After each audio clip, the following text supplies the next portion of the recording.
আসামিরা 500 টাকার বেলে জামিন পেল। গত শুক্রবার ধর্মতলায় যে ধুন্ধুমার কাণ্ড, যাতে 16 জনকে গ্রেফতার করা হয়, তাদের আজকে কিন্তু প্রথমে কোর্টের তরফ থেকে জেল হেফাজতে পাঠানো হলো। পরবর্তী সময় তাদেরকে বেল দেওয়া হয়, জামিন দেওয়া হয়। একেবারে বেনজির পদক্ষেপ করা হলো কোর্টের তরফ থেকে। 16 জন অভিযুক্তকে শর্ত সাপেক্ষে জামিন আদালতে সুপ্রিম কোর্টের নির্দেশিকা উল্লেখ করেই জামিনের আবেদন করা হয়। জামিন মঞ্জুর হয়েছে।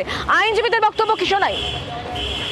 পায় এখন পর্যন্ত আসামিরা 500 টাকার বেলে জামিন পেল। আপনার নামটা রেকর্ডে দেবেন। ইয়াসিন রহমান। অল্প ছবি করো। ধর্মতলায় ধুন্ধুমার কাণ্ডে বেনজির পদক্ষেপ কোর্টের। 16 জন অভিযুক্তকে প্রথমে জেল হেফাজতে নির্দেশ দেয় আদালত। পরবর্তী সময় সুপ্রিম কোর্টের যে নির্দেশ, সেই নির্দেশের পরেই কিন্তু আদালতের তরফ থেকে এই 16 জনকেই জামিনে ছেড়ে দেওয়া হয়েছে। অভিযুক্তদের আইনজীবী সেই সুপ্রিম কোর্টের বক্তব্যটি নিয়ে সওয়াল করে এবং সেক্ষেত্রে বেল চাই উল্লেখ করা হয় এবং বেল অর্থাৎ জামিন মঞ্জুর করা হয়েছে। গত শুক্রবার ধর্মতলায় যে ধুন্ধুমার কাণ্ড, সাংবাদিক নিগ্রহের ঘটনা ঘটে, সেই ঘটনায় এক এক করে মোট 16 জনকে পুলিশ গ্রেফতার করে। গতকাল আপনাদেরকে ছবি দেখেছিলাম, ঘটনার পুনর্নির্মাণ করার জন্য 5 জনকে নিয়ে যাওয়া হয়েছিল ধর্মতলায়। এই 16 জনকেই আজকে আদালতে ফের তোলা হয়েছিল। এদের ইতিমধ্যেই যে আদালতের তরফ থেকে তাদেরকে বলা হয় যে তাদেরকে জেল হেফাজতে দেওয়া হবে, কিন্তু সেই সময় সুপ্রিম কোর্টের যে বক্তব্য সেটা সামনে আনা হয় এবং তারপরে কিন্তু অভিযুক্তদের আইনজীবী জামিনের পক্ষে সওয়াল করে এবং জামিন ইতিমধ্যেই কিন্তু মঞ্জুর হয়েছে। 16 জন অভিযুক্তের ক্ষেত্রেই জামিন মঞ্জুর করেছে আদালত। একেবারে বেনজির সিদ্ধান্ত আদালতের। সুপ্রিম কোর্টের বক্তব্য সামনে রেখেই আইনজীবীদের সওয়াল এবং সেই সওয়ালের পরে কিন্তু বেল মঞ্জুর হয়েছে। ধর্মতলায় ধুন্ধুমার কাণ্ডে বেনজির পদক্ষেপ কোর্টের। 16 জন অভিযুক্তকে প্রথমে জেল এবং তারপর জামিন মঞ্জুর। এই মুহূর্তে এই বিষয় নিয়ে আরো কথা বলে জানবো। আমাদের সঙ্গে বিক্রম রয়েছেন, আমাদের প্রতিনিধি একেবারে সরাসরি। বিক্রম, কোর্টে আজকে কি হলো যে প্রথমে জেল হেফাজতে কথা বলা হলো কোর্টের তরফ থেকে, তারপর জামিন মঞ্জুর হয়ে গেল এই 16 জন অভিযুক্তের? একেবারে বেনজির ঘটনা ব্যাংশাল করে তোমাকে জানিয়ে রাখবো যে প্রথমে যেই 16 জনকে গ্রেফতার করা হয়েছিল ধর্মতলায় ভ্যান্ডালিজমের ঘটনায়, তাদেরকে আজকে আদালতে পেশ করা হয় এবং সেখানে আদালতের তরফ থেকে তাদেরকে 30 তারিখ পর্যন্ত জেল হেফাজতের নির্দেশ দেয়।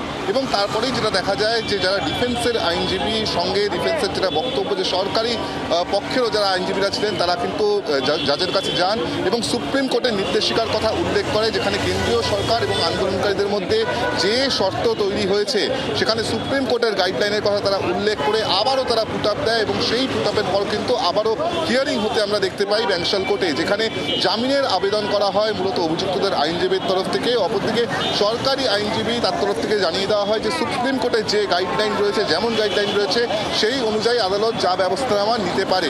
এবং তারপরেই আমরা দেখতে পাই যে আদালত কক্ষের মধ্যেই কার্যত প্রবল হইহট্টগোল, কারণ বিচারক তিনি বলেন যে সুপ্রিম কোর্টের গাইডলাইন অনুযায়ী যাদের বিরুদ্ধে ক্রিমিনাল অ্যান্টিসিডেন্টস রয়েছে তাদেরকে কিন্তু জামিন দেওয়া যাবে না। এরপরেই অভিযুক্তদের আইনজীবীর তরফ থেকে যেটা বলা হয় যে প্রত্যেককেই জামিন দিতে হবে যারা রয়েছে, এবং যদি প্রত্যেককে জামিন না দেওয়া হয় তাহলে কিন্তু তারা নট প্লেস করবেন, অর্থাৎ তারা শুনানি চাইছেন না, তাদের যে আবেদন তারা ফিরিয়ে নেবেন। এর পরবর্তী ক্ষেত্রে আমরা দেখতে পাই যে এই হট্টগোলের পরেই মূলত বিচারকের তরফ থেকে এই 16 জনকে শর্ত সাপেক্ষে জামিন মঞ্জুর করা হয়েছে। এই মুহূর্তে আমরা ব্যাংশাল আদালতে রয়েছি, যেখানে আমরা দেখতে পাচ্ছি যে যারা আইনজীবীরা রয়েছেন তারাও এখানে উপস্থিত রয়েছেন, যারা গ্রেফতার হয়েছিলেন তাদের পরিবারের সদস্যরাও রয়েছেন এবং সব মিলে তারা কিন্তু এই মুহূর্তে উচ্ছ্বাস করছেন যেই 16 জনের এই মুহূর্তে জামিন হয়েছে। আমি সরাসরি একবার দেখানোর চেষ্টা করব এবং তোমাকে বোঝানোর চেষ্টা করব যে কি পরিস্থিতি তৈরি হয়েছিল আজকে আদালত কক্ষের মধ্যে, যেখানে আমি অভিযুক্তদের যে আইনজীবী আছে তার সঙ্গে কথা বলবো এবং জানার চেষ্টা করব যে মূলত আজকের কোর্টে কি হলো। কোর্টের মধ্যে একবার শুনানি হয়েছিল, তার পরবর্তীকালে একটা ডেভেলপমেন্ট আসলো, সুপ্রিম কোর্টের একটা রায় বের হলো। সেই রায়ের পদক্ষেপে আমরা আবার লার্নেড সিজিএমকে একটা অনুরোধ জানালাম, সেই অনুরোধ উনি অ্যাকসেপ্ট করলাম, পুট আপ পিটিশন অ্যালাউ হলো। তারপরে লার্নেড সিজিএম সমস্ত লোকদের যারা এই কেসে ধরা পড়েছিল সবাইকে জামিন দিয়েছে, এই বলে যে আমাদের এই সুপ্রিম কোর্টের অবজারভেশন অনুযায়ী এই জামিনটা দেওয়া হচ্ছে। আর যে ফরওয়ার্ডিং রিপোর্ট যেটা পুলিশ দিয়েছিল, সেই ফরওয়ার্ডিং রিপোর্টে কোনো ডেভেলপমেন্ট, কোনো রিকভারি এই লোকদের কাছে হয়নি। আর অবজারভেশন অনুযায়ী সপ্তাহে একদিন আমাদেরকে যোগাযোগ করতে 16 জনকেই জামিন দেওয়া হয়েছে। সবাইকে জামিন দিয়ে জাজ বলছিলেন ক্রিমিনাল অ্যান্টিসিডেন্টস যাদের রয়েছে তাদেরকে দেওয়া হবে না, এরপরে আপনারা বলেন যে তাহলে নট প্লেস করে দেবেন। একদমই কেন আমরাও আইনের উপরে নয় আর আইনের উপরে কেউ নয়, আমরা আইনের মাধ্যমে কাজটা আমরা রায়টা চাইছি। লন্ডনের চিফ জুডিশিয়াল ম্যাজিস্ট্রেট আমাদের থেকে বেশি আইন বোঝেন, উনি আইনকে পরিবর্তন রেখে চিন্তা ভাবনা করে সবাই লোকজনকে বেল দিয়েছে। তাদের পক্ষে যারা এসছে তাদের পরিবারের সদস্য থেকে শুরু করে আমরা দেখতে পাচ্ছি তারা এখানে রয়েছেন এবং তারা আরও একজন আইনজীবী এবং জানার চেষ্টা করবো। একেবারে নজিরবিহীন একটা ছবি দেখা গেল, প্রথমে জেল হেফাজতের নির্দেশ দেওয়া হলো, তারপরে আবার শুনানি। হ্যাঁ, পরের শুনানিটা এই কারণেই হয়েছে কারণ একটা সুপ্রিম কোর্টের একটা অর্ডার বেরিয়েছে, সেই অর্ডারটা আমরা চেম্বারে গিয়ে আমরা কথা বললাম, বলার পরে লার্নেড কোর্ট সেটা কী করেছে যে আপনারা পিটিশন করুন along with supreme court judgement.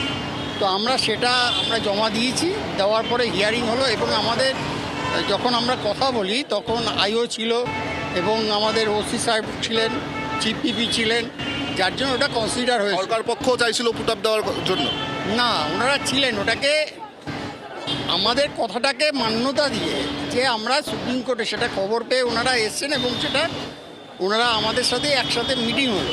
Meeting হওয়ার পর লার্নেড কোর্ট বললেন আপনারা একটা পুট আপ পিটিশন দিন অ্যালং উইথ জাজমেন্ট, এবং সেটা আমরা দিয়েছি। সেটার বেসিসে হিয়ারিং হয়েছে, হিয়ারিং হওয়ার পরে আমাদের সবার জন্য বেল হয়েছে। 16 জনেরই জামিন হয়। হ্যাঁ, 16 জনের জামিন হয়েছে, 500 টাকা।